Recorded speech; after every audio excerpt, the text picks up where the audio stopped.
Welcome into the Cougar Tailgate, where BYU fandom lives. Here's your host, Lauren McLean.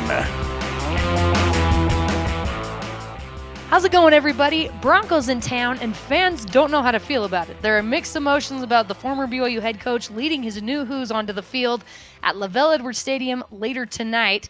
While we're trying to sort out our feelings, former BYU All-American soccer player and wife of Virginia's quarterback coach Jamie Beck will join me to talk about how Bronco and his staff and their families are feeling about rolling back into Provo after 6 years with the Hoos. But first, let's get the perspective of the man who named his dog the same name as my eldest son, Ben Bagley. Hi, Ben.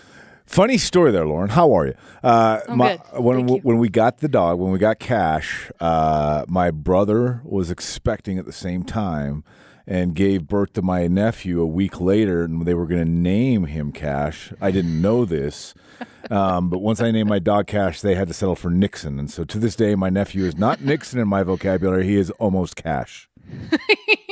What's up, almost Cash? And to your credit, you actually named your dog Cash before my son was born. Isn't that right? Yeah, I think it was. I think you had your dog. Yeah, Cash is 4 years old, so yeah. Well, I just, dog or not, I couldn't pass up the name. It was a good one. Name. All right, Ben, everyone's been talking about it all week long. What will it be like to have Bronco Mendenhall, who helped mold the program for a decade before deciding to leave? He's coming back to Provo, head coach of Virginia, and BYU's latest foe. Listen, I have my own thoughts on the situation, but I want to hear, Ben, what's been the buzz around BYU about Bronco coming into town? Wait, who's coming to town? Come on, that was good. I don't know if you that knew, was good. No, former coach Bronco Mendenhall. Yeah, go ahead. No, the who's sorry. Oh. If you got to explain jokes, they're not funny, Lauren. Come on, stay with me. Oh, here. and they're dad jokes. They're never funny. Keep going. Oh, I am a dad, so I qualify there. You know what? It's interesting, and I'm shocked that there's mixed emotions here. But then when you think about it, not really, because Bronco, even when he was here, was kind of a polarizing figure. Mm-hmm. Either you loved him or hated him. You couldn't argue with the fact that he was productive on the field.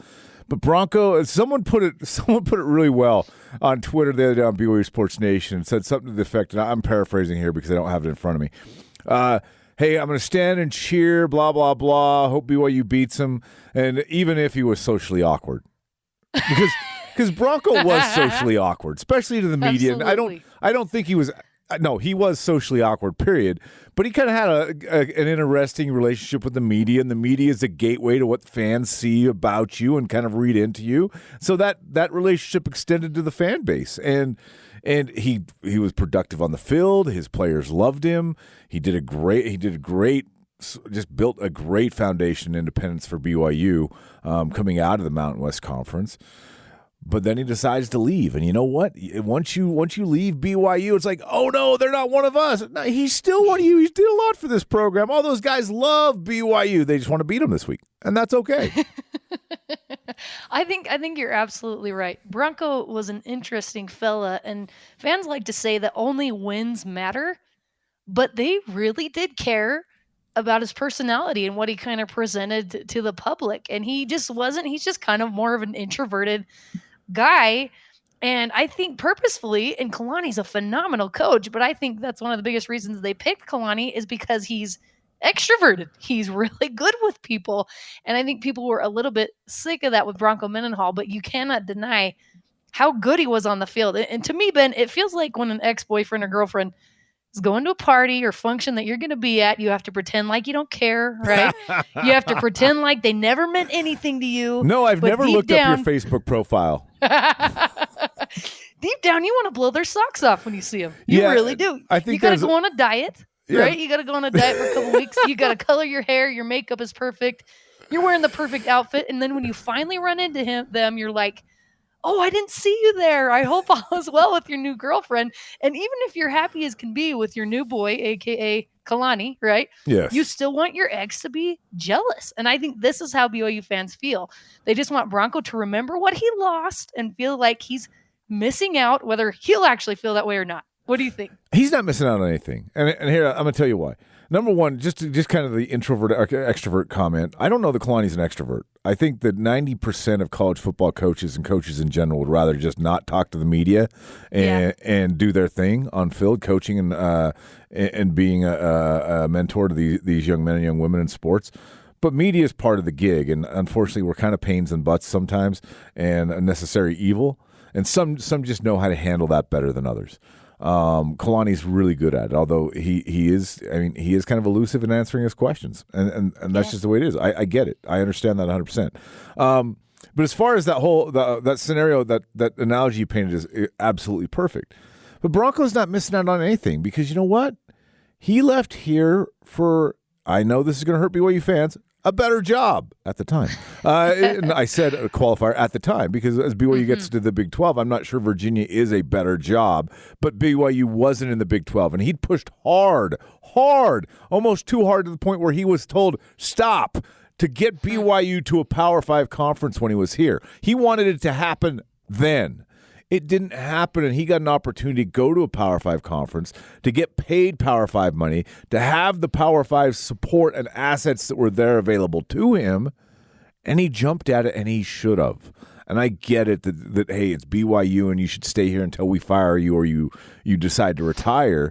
But that's not what happens in the real world, and Bronco had done his time here, and I think he realized that it was at the point where he was going to it's going to be diminishing returns, because he'd kind of gone as far as he could with BYU, or it was going to go south. And instead of that, he got out ahead of it, got a better job, got paid more money, got his staff more money, which is an important thing amongst college football coaches, getting your staff paid.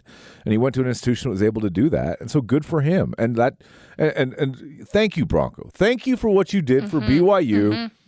We're going to try to kick your butt on Saturday, but thank you for what you did to BYU.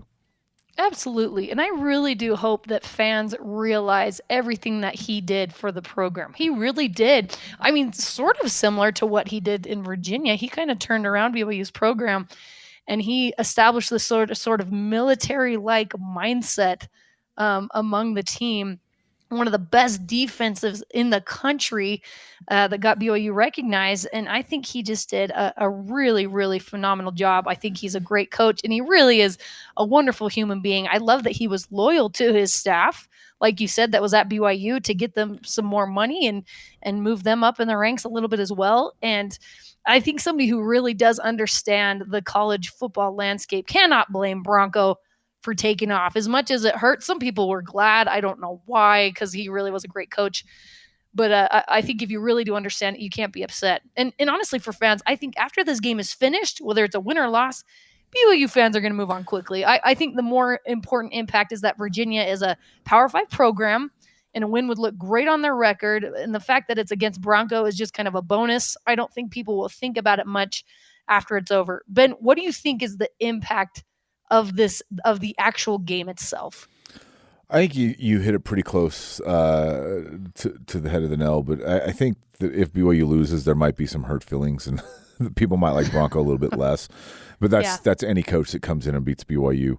Right. I just think it's, frankly, Bronco said it well. As like, and this is like BYU fans getting angry again when they hear his press conference on Monday, where he really downplayed the fact that it's BYU and the relation. Like he's like, I don't want to deal with the relation. He didn't say it in these words, but he's like, it's like the relationships and the whole pregame shaking hands and, oh, hey, how's it going? And coming back to campus, and like, he's not going to do these things. But if you take that route of, this is my old office, and when I was here, we had this, and oh, this is new. Let's go look at the new building, blah, blah, blah. That is such a distraction to what the goal for his team is, and that's what he said. He goes, those relationships, we're going to come in, we'll probably do a few hugs and handshakes pregame, but then our goal is to beat BYU. And then after the game, we'll leave and we'll go home. Because right now his job's what's best for UVA and Virginia. It's not reminiscing and rekindling the relationships with Tom Homo and the other people who may be here or might be hanging around and seeing his old players and stuff like that. If he spends too much time doing that, he's doing a disservice to his team, and that's kind of what he was trying to get across in the Monday press conference. And BYU fans, I think some BYU fans heard that like, oh, he never liked it here. That's not true. That's not true. He's got a job to do, and when you got a job to do, that you're getting paid to do one thing, get it done. Ben, I asked fans on Twitter which type of win means the most to them. a win against a P5 program for the prestige and strength of schedule, a win against an in-state rival like Utah or Utah State, so bragging rights for the rest of the year, or a win against the former coach, kind of for the reason I talked about earlier, to make them feel like they're missing out on something better than what they left us for. And 61% of fans said, can you guess? What do you think your guess is, Ben? A win against rivals. Exactly. Yeah. 61% said in-state rival over a P5 win. Given Utah, Utah is kind of the whole package deal. You have are they play in the Pac-12? We've seen what they did this year. That's true. Yeah, do we even count? There's the shot. There it is. Hey-o. But really, Utah is kind of the package deal. Kyle Whittingham, former BYU player, and I believe he was he checks all three boxes. That's nice. Good job by Kyle in Utah. 85 to 86, he was a graduate assistant, I believe, for BYU. So technically, he was a coach, P5 and in-state. So, but I think even Utah State means more to a lot of BYU fans than a Power 5 win. 38% said Power 5 win, and just 1% said a win against a former coach. So I can't say that I'm surprised by the results, but man, people are so passionate about beating Utah. This is a shock. It really does make or break a season. This is a shock to you? No, it's just it really does make or break a season for some fans. So it seems like Bronco coming into town is just a fun storyline, but really doesn't mean a terrible amount to fans. What do you think? I think it means something to him in the moment, a game week. But once you juxtapose it and compare it to Utah, it pales in comparison to what fans think. And in my opinion, I'm not a fan, so I can't speak to that. But I love when I play the I'm not a fan card. But I just think that in my experience, everything pales in comparison to when you talk about Utah week. It just does. It's the way that fans are hardwired. Ben, I want to know what you, as not a fan, as you always point out, which I love, think. What do you really think about how do you feel about Bronco coming into Provo? How do you feel about it? Great. I was sad. I was sad that when he first got the job, he looked at the series and says, "We're never going to play this game." I'm happy that he's playing this game because he didn't have a choice. And if it was up to him, he still wouldn't play this game. But he's being forced to, which is awesome. And it makes a great story. And I'm doing the radio pregame show right here on BYU Radio, talking to Riley Nelson, former player for Bronco. Bronco still is a big part of his life. That's going to be a big part of the show. So, spoiler alert, if you tune into the pregame show on Saturday, you will hear a lot of us talking about Bronco coming back to Provo. And I love it. And I think it's just going to be so much fun. And that's saying something. The fact that he wanted this game to be canceled. He did not want to play it. There's some emotion. It's not because he's scared. Don't say that, people. It's not because he's scared. It's awkward. I get it. No, it is awkward. Absolutely. But I'm just saying that it's some emotion. It's some emotion coming from Bronco Mendenhall. And I think that adds a little bit of intrigue for this game. All right, Ben, thank you so much, my friend, for coming on. Phenomenal as usual. As always, my pleasure. And just because I am a fan of one thing, the Raiders are in first place, the AFC West. And AFC. The end. Wow, congratulations. Celebrate while you can. All right. That's right. Coming up, former BYU soccer All-American Jamie Beck joins me. And oh yeah, she's also the wife of former BYU quarterback coach and current Virginia quarterback coach Jason Beck. She'll give us a scoop on how the Hoos are feeling about coming back to P-Town. This is Cougar Tailgate.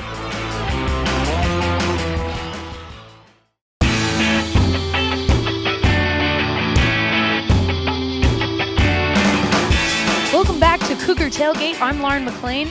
It's an interesting feeling for fans when a former head coach and his staff who made such a big impact on the BYU program returned to town as members of another team. But how are the Hoos feeling coming back to Lavelle's house? Joining me now is someone who has strong ties to both schools, former BYU All-American soccer player and wife of Jason Beck, Virginia's quarterback coach, Jamie Beck. Jamie, so good to be able to talk to you again. Thank you so much. It's so good to be here. Just love that I'm able to have this opportunity to talk with you today. Did you ever think you'd be on BYU radio? again or any Um, BYU channel? Honestly, no. I was joking with Jason last night. I was like, I'm actually a little nervous. I don't think I've done an interview since my playing days at BYU soccer. So, this is super fun, but also a little nervous. I'm a little rusty. So hopefully, this goes pretty smooth. You'll be amazing. And for those who don't know Jamie, she was an absolute incredible soccer player for BYU. So you need to go look up some of those highlights. The fact that she is Jason's wife is just kind of an afterthought, right? No, I'm just kidding. You guys are like the ultimate power couple. It's so awesome. First off, how are you and your family doing? We're doing great. We're enjoying all the beautiful fall colors in Charlottesville right now. Everyone is in full-time school and sports mode. So we are busy and just living life, to its fullest right now. How old are your boys now? So the twins are 6.5 and my daughter is 10. So Oh my lots of goodness. energy and lots of attitude from my daughter these days, but they are also so sweet and fun. So yeah, it's a good group. Those preteen girls are scary. You mentioned how gorgeous Virginia is. It really is such a gorgeous part of the country. I notice you like to hike and be outdoors. What would you say is one of your favorite things about living out there? Yeah, it is just honestly so beautiful out here. Every season, there's just something you see new every time. And yeah, I love to be outside hiking. There's this beautiful hike I do pretty consistently. It's called Humpback Rock, and you hike through the mountains and very rocky path. And at the top is this beautiful overlook of the Blue Ridge Mountains. And we try to do that, a handful of times a year. And it's just such a good workout, and it's worth it at the end to get those views. Oh, I love that so much. It really is gorgeous. All right, Jamie, let's go back 6 years when Bronco was hired as head coach at Virginia and brought Jason and a bunch of other guys with him. What was that like for you guys to have to suddenly pick up everything and head completely on the other end of the country to the East Coast? The initial feeling was actual surprise and shock that it was actually happening. Bronco was leaving. I mean, I think that was kept under the radar pretty good. So it was a shock to everyone to even hear that. And once we kind of wrapped our heads around what was happening and we were called by Bronco to come along, Jason and I's first response together was, yes, absolutely. And that was no knock on BYU or wanting to leave for any reason in particular. It was just, we love Bronco. We love working for him. And it was such a great opportunity for Jason professionally and for our family to come out here and to experience a new campus, a new community, and a new part of the country we had never been. And my kids were really little when we left BYU. My daughter was 4 and my boys were under a year. So that part was probably the hardest transition, was leaving the West Coast, close to family, close to friends, close to everything familiar and comfortable. And so to come out here, it really stretched us in so many ways individually and as a family to grow together and just experience this journey together. It's been incredible so far. How long before I can imagine that was just an incredible adventure for you guys. Like you said, everything is unfamiliar. How long before you felt like the staff and you, their families, really settled in with Who's Nation? I think we got pretty lucky with our situation. And if anyone's familiar with the coaching world and the job and all the ups and downs of it, that people rotate through coaching jobs pretty frequently. And most of the time, coaches take jobs by themselves or they only bring a couple people with them. So I think it was a really unique experience to come with basically Bronco's entire staff, all the families, all the kids, and to have that kind of support for such a big move. I think feeling connected and easy transition was felt right away because we had each other to lean on, and the community and the university embraced us immediately. They were all so excited to not only have Bronco there to, kickstart their program, but to have all these families and kids representing UVA, but also just bringing new energy to UVA. And so I think we all felt pretty connected right away. And there wasn't any time to like not feel part of being a UVA who. I love that so much. And you're right. That really is such a unique situation to be able to have so many of you traveling together to a new place. So you kind of just have this built in family. We were talking about earlier in the show how the impact Bronco had on BYU's program and his staff was just immense. But it was kind of hard to get to know Bronco, the guy, if that makes sense. So, from your perspective, what was it about Bronco Mendenhall that made it, I guess, sort of an easy decision for you guys? I mean, obviously, you're moving up to a P5 program, there's and more money, there's other situations, but just about Bronco himself, what was it about him that made it an easier decision for you guys to kind of pick up your family and go? Yeah, that's a great question. For me and Jason personally, I think knowing Bronco a little bit more from behind the scenes than a lot of fans or media get to see is we saw a side of him that was very family oriented. He's very loyal to his staff and his families. And to us, the security of that and the welcoming point of him, being so warm to all the families and wanting us all to go made it super easy to say yes and follow him. And we knew following Bronco would be a great decision, both professionally for Jason and for our family. I love that. And you guys mentioned that the reception from the fans has been incredible. And Bronco and staff really have done some incredible things at Virginia. What would you say is one of your favorite traditions that the Who's have as their fan base and their student section? Oh, man. I mean, game day at Scott Stadium is so much fun. This is really the only game day experience my kids remember. They were so little when we were at BYU, and so they don't remember any of the games there. So this is like their home, their stadium. These are their boys on the field playing. So we get so excited for home games. And at Scott Stadium, it's just electric on game day. And one of my favorite traditions is after every touchdown or field goal, everyone in the stands, students, families, parents, everyone puts their arms around each other and we sing the good old song. And it is just the best. Everyone embraces each other. We're as one, like you said, the fourth side, we're all in this together and we sing this song, and just the sense of community and belonging. And I mean, it's just incredible. And we finally have learned it. It took us about a good year to learn it. It's hard learning new fight songs and school songs every couple years, but we have the good old song down. And so we have a great time doing that after we score. So what is the town like where the University of Virginia is in? What is it big? Is it small? What's it like over there? I would describe Charlottesville as a big city, but kind of the small city feel. I mean, there's lots to do. There's, like we talked about, hiking and getting out, tons of nature stuff, but we have a great downtown area with lots of shopping and food. I mean, the homes around here are beautiful because everything's covered in trees and greenery, and the community, like the actual people in Charlottesville, are just good to the core.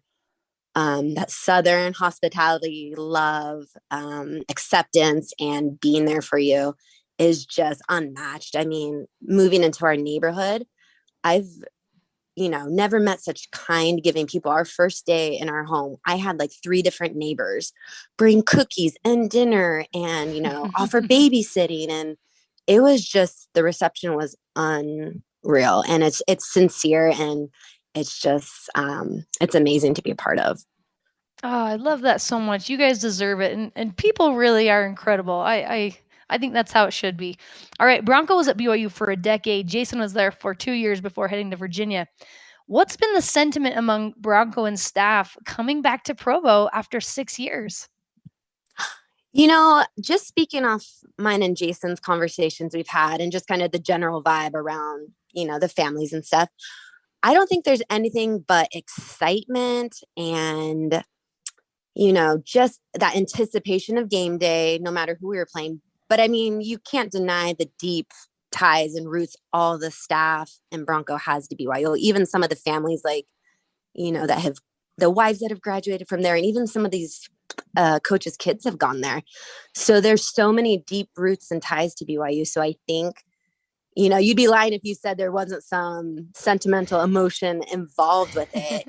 But I think with Bronco and the staff, they're just so focused and professional about it that I don't think they're going to let that get in the way. And they're going to, be prepared to play another game this Saturday. And I think it'll just be an amazing environment to be in. And I know they're going to get a warm welcome and be excited to be back at LaVell Edwards Stadium.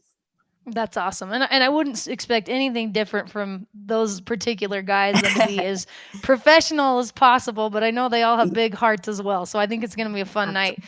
So you're not able to make the trip, but just to even watch Virginia play BYU on TV has to be a little surreal to watch LaVell Edwards, your guys in Virginia on the field at LaVell Edwards Stadium. What have you been feeling leading up to this game?